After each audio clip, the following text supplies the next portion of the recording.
Jugun Yanfu adalah istilah yang merujuk kepada wanita yang menjadi korban dalam perbudakan seks selama Perang Dunia II di koloni Jepang dan wilayah perang. Pemerintah Jepang sebagai penjahat perang yang sebenarnya melakukan sistem perbudakan selama Perang Dunia Kedua berlangsung. Ini dilakukan di negara-negara Asia yang mengalami perbudakan seksual seperti Indonesia, Taiwan, Tiongkok, Korea, Malaysia, dan Filipina. Di seluruh wilayah jajahannya, Jepang mendirikan tempat-tempat hiburan. Para wanita dari seluruh pelosok didatangkan. Mereka diambil dari kampung halamannya dan ditinggalkan atau bahkan dibunuh untuk menghilangkan barang bukti ketika perang telah usai.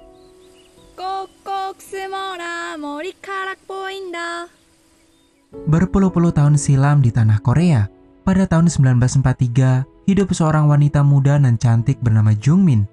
Jungmin terlihat sedang asik bermain bersama kedua temannya, hingga kemudian mereka melihat sekelompok tentara Jepang yang sedang melintas.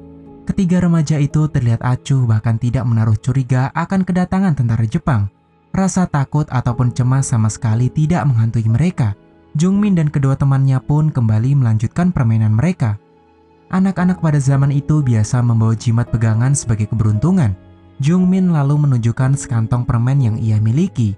Jungmin kemudian memberikan tantangan kepada teman-temannya dan menjadikan jimat dan permen itu sebagai taruhan.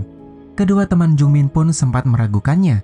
Namun Jungmin terus menggodanya karena memang permen pada masa itu merupakan jajanan yang sangat langka. 너희들 이 옷이 얼마나 귀한 건 줄 아나? 그거 10개 갖고 와도 이거 하나하고 못 바꾼대.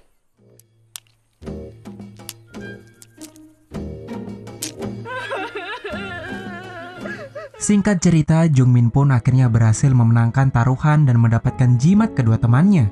Saat hendak pulang, Jungmin tanpa sengaja berpapasan dengan ayahnya. Kedekatan Jungmin dengan ayahnya tampak begitu jelas ketika mereka terus-menerus bernyanyi bersama dalam perjalanan pulang. Tetapi tidak dengan sang ibu. Sesampainya di rumah, Jungmin langsung mendapat teguran karena mengambil jimat milik temannya. Sang ibu pun lekas meminta jimat tersebut, sementara Jungmin berakhir mendapat hukuman.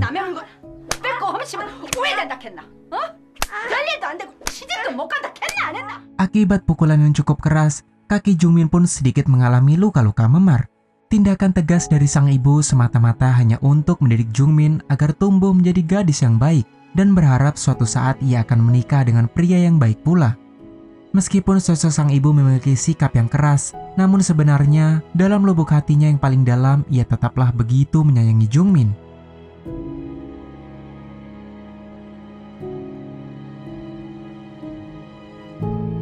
Keesokan harinya, orang tua Jungmin kedatangan sekelompok tentara Jepang.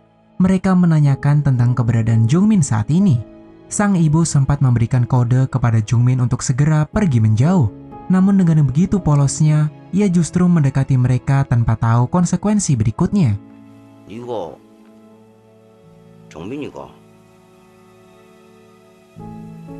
Mengetahui bahwa gadis tersebut adalah Jungmin, mereka lantas membawa paksa Jungmin pergi secara sepihak. Sempat terjadi penolakan dan perlawanan dari ayah Jungmin, namun apalah daya, ia tak bisa berbuat lebih untuk menyelamatkan putrinya. Sementara sang ibu segera membekali Jungmin dengan sejumlah uang yang ia selipkan di bajunya, kemudian memberikan jimat yang ia rajut sendiri dengan harapan dapat menjaga putrinya agar tetap aman. Isak tangis meliputi kedua orang tua Jungmin. Mereka tak menyangka jika putrinya direnggut begitu saja tanpa tahu apa yang akan terjadi pada buah hatinya. Di dalam sebuah kereta, ternyata banyak gadis-gadis seumuran Jungmin yang ikut dibawa secara paksa. Perasaan takut ataupun cemas mungkin sesuatu yang wajar, mengingat para gadis-gadis itu tidak tahu apa yang akan terjadi pada nasib mereka selanjutnya. Kecuali hanya sebuah rumor yang mengatakan jika mereka akan dipekerjakan sebagai pegawai di pabrik sepatu. Namun selentingan itu hanyalah sebuah rumor, mereka tak bisa mempercayainya begitu saja. Yonghee, seorang gadis yang duduk di sebelah Jungmin, tiba-tiba mengalami demam yang cukup tinggi. Jungmin yang merasa kasihan melihatnya, kemudian menaruh simpatinya kepada Yonghee. Mereka pun berkenalan dan mulai akrab satu sama lain. Dan ternyata usia kedua gadis itu hanyalah berbeda 1 tahun. Yonghee saat ini berusia 15 tahun, sedangkan Jungmin baru berusia 14 tahun. Setelah melewati perjalanan yang begitu panjang, kereta yang mengangkut mereka akhirnya tiba di Cina. Jungmin dan gadis-gadis lain kemudian diangkut menggunakan truk mengarah ke suatu lokasi yang entah berada di mana.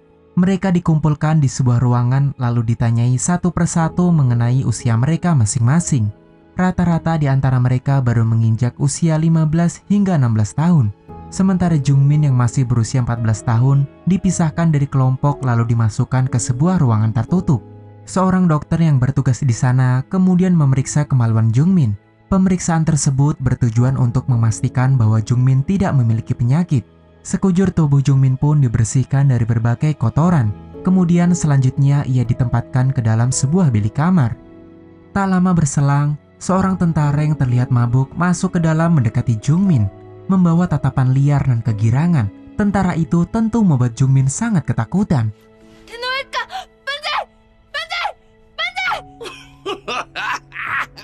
Di bawah pengaruh minuman keras, pria itu memperlakukan Jungmin seperti budak manusia. Ia beberapa kali memukuli Jungmin hingga membuatnya pingsan. Setelah Jungmin tak sadarkan diri, barulah pria itu melakukan hal yang tidak sepantasnya. Benar-benar malang, gadis berusia 14 tahun harus menjadi korban kebengisan tentara Jepang. Pemandangan semakin mengerikan ketika semua gadis di bawah umur mengalami nasib yang sama. Mereka terus-menerus mendapat penganiayaan serta menjadi objek pemuas bagi serdadu-serdadu Jepang. Ketidakberdayaan serta luapan depresi yang ditampilkan nampak begitu nyata. Pada suatu hari, sekelompok tentara Jepang terlihat sedang memperbaiki parit perlindungan. Situasi yang awalnya cukup kondusif tiba-tiba berubah drastis ketika puluhan pejuang Korea menyerang mereka secara mendadak.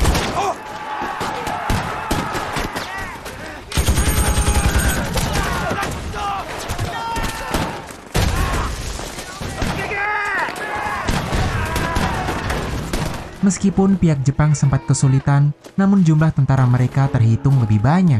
Akhirnya pasukan Korea pun berhasil dikalahkan dan dipukul mundur. Perlawanan yang tidak berimbang itu juga cukup menelan banyak korban, baik dari pihak Jepang maupun Korea.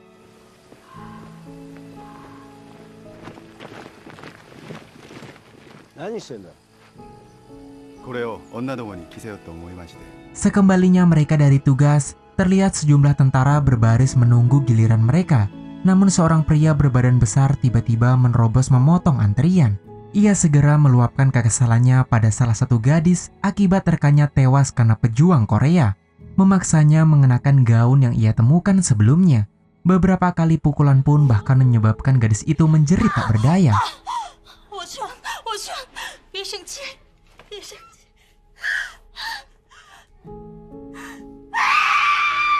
Di sisi lain, Jungmin dengan tubuh yang lemas dan dipenuhi dengan luka-luka memar sedikit lebih beruntung karena bertemu dengan Tanaka. Berbeda dengan tentara lain, Tanaka masih memiliki hati nurani dan sedikit pun tak berniat menggagahinya. Ia datang berkunjung tidak lain karena hanya ingin bertemu dan berbicara dengan Jungmin. Tanaka merasa bahwa Jungmin mirip seperti adik perempuannya. Bagaimana mungkin Tanaka akan tega jika harus menyakiti Jungmin? Waktu yang tersisa pun hanya mereka habiskan untuk mengobrol, sebelum akhirnya Tanaka mempersilahkan Jungmin untuk beristirahat. Selepas melayani puluhan tentara, jatah istirahat yang diberikan selama 10 menit mereka habiskan dengan tertawa riang sembari melepas rasa lelah. Namun tak bisa dipungkiri, ekspresi ketakutan, ketidakberdayaan dan kekecewaan yang mendalam meliputi setiap pribadi mereka masing-masing. Hal itu terlihat jelas ketika salah satu dari mereka menjadi gila, menderita depresi mendalam akibat mengalami banyak tekanan.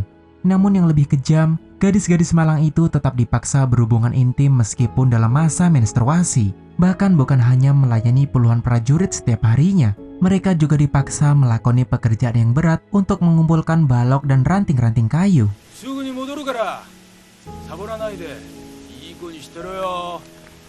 Melihat ada kesempatan, Jungmin pun bergegas menghampiri Yonghee. Jungmin berencana mengajak Yonghee untuk melarikan diri karena sudah muak dengan perlakuan tentara Jepang yang menginjak-injak harga diri mereka. Namun saat akan kembali ke barak, Jungmin tiba-tiba mengeluhkan sakit perut hingga membuatnya terjatuh tak sadarkan diri. Ternyata itu kali pertama Jungmin mengalami menstruasi. Ketika terbangun, secara tidak sengaja Jungmin menyaksikan mayat gadis lain yang tewas dipenuhi luka. Bercak darah mengotori hampir sebagian tubuhnya. Jungmin yang memandanginya hanya bisa menangis tanpa bisa berbuat apa-apa.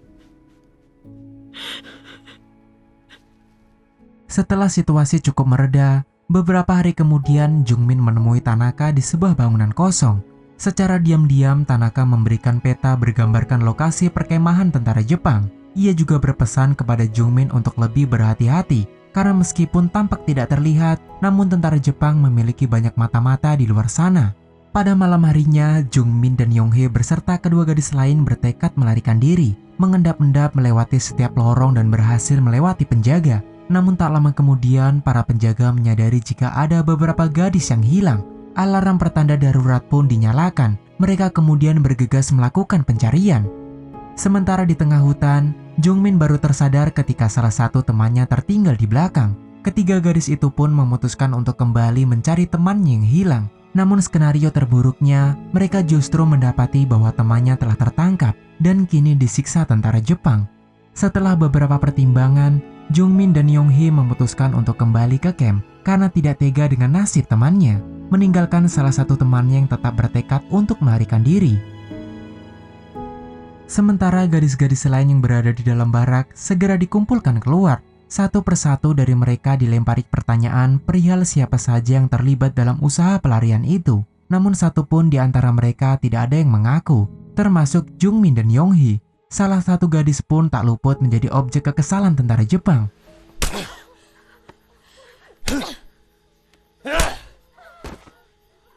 Sebagai hukuman, gadis-gadis malang itu pun dipaksa untuk melepaskan baju hingga disiksa semalaman. Namun yang lebih kejam, seorang gadis yang sebelumnya tertangkap harus menderita di dalam jeruji besi. Bahkan air setetes pun tidak akan diberikan kepadanya. Keesokan harinya, sejumlah gadis yang sakit-sakitan dan sudah tidak bisa melayani tentara Jepang dinaikkan ke dalam truk. Beredar sebuah rumor bahwa mereka akan dipindahkan ke unit lain untuk mendapat perawatan. Namun siapa yang menduga, ketujuh gadis itu justru digiring ke tengah hutan untuk menjalani eksekusi. Tanpa berbelas kasih sedikit pun, serdadu-serdadu Jepang itu langsung menembak mati keempat gadis lain. Sementara ketiga lainnya dipaksa untuk berlutut, kemudian ditendang jatuh ke dalam lubang berisi tumpukan mayat. Mereka benar-benar tak bisa berbuat apa-apa. Gadis-gadis itu mencoba untuk menerima nasibnya dan saling menguatkan satu sama lain. Sementara di belakang, Tanaka dan kedua prajurit lain bersiap dalam posisi menembak.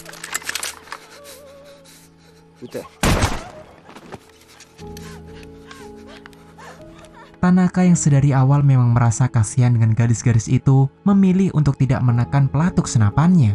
Akibat hal itu, Tanaka pun langsung ditembak mati oleh komandannya karena dianggap telah membangkang terhadap perintah.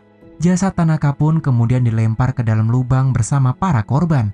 Jerikan penuh bensin mulai dituangkan melumuri jasad mereka. Luapan api segera membesar, melahap hangus tubuh para korban. 2 tahun berselang, pada tahun 1945, pihak Amerika menjatuhkan bom atom ke kota Hiroshima dan Nagasaki. Tragedi pengeboman itu memaksa Kekaisaran Jepang menyerah tanpa syarat kepada pihak sekutu. Sementara para serdadu yang bertugas di luar Jepang tak punya pilihan lain selain kembali ke negara mereka. Demi menghilangkan bukti atas kejahatan perang yang telah mereka lakukan, mereka berniat membunuh dan mengeksekusi saksi hidup yang tersisa. Eksekutor mulai berdatangan dengan senapan-senapan mereka, menebar ketakutan maupun teror di depan mata mereka. Yonghye yang begitu ketakutan hanya terdiam membisu tanpa ekspresi. Tatapan kosongnya memaksa Jungmin memberikan tamparan sebagai cara untuk menyadarkannya. Kedua gadis itu pun akhirnya saling menguatkan satu sama lain, menangisi penderitaan mereka dan berusaha menerima nasib yang akan berakhir dengan buruk. Setelah semua persiapan eksekusi rampung, tentara Jepang lagi-lagi dikejutkan oleh pasukan Korea yang muncul dari balik pepohonan. Aksi baku tembak pun segera meletup membuat tentara Jepang terdesak kewalahan.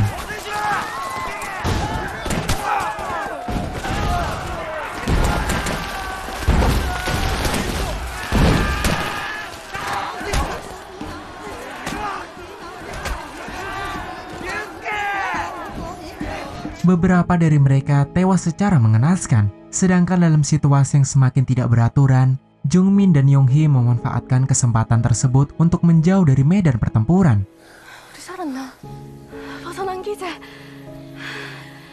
Tawa bahagia sempat meliputi keduanya, namun dari rimbunnya semak-semak, Salah satu serdadu Jepang ternyata membuntuti mereka. Dengan tubuh yang tertatih-tatih, ia melayangkan samurainya hingga membuat kaki Jungmin terluka. Tetapi untuk kesekian kalinya, Jungmin berhasil lolos dari maut setelah sejumlah pejuang lagi-lagi menyelamatkannya. Berpikir semua telah berakhir, tiba-tiba serdadu Jepang itu berhasil bangkit dan menodongkan pistol ke arah Yonghee. Jungmin yang menyadarinya spontan menadahkan tubuhnya untuk melindungi Yonghee. 잘 가래요, 언니야. Jungmin pun akhirnya tertembak dan tewas. Yonghee yang tidak percaya kejadian itu hanya bisa menangis sejadi-jadinya. Ia tak menyangka jika sahabat yang selalu melindunginya kini telah tiada.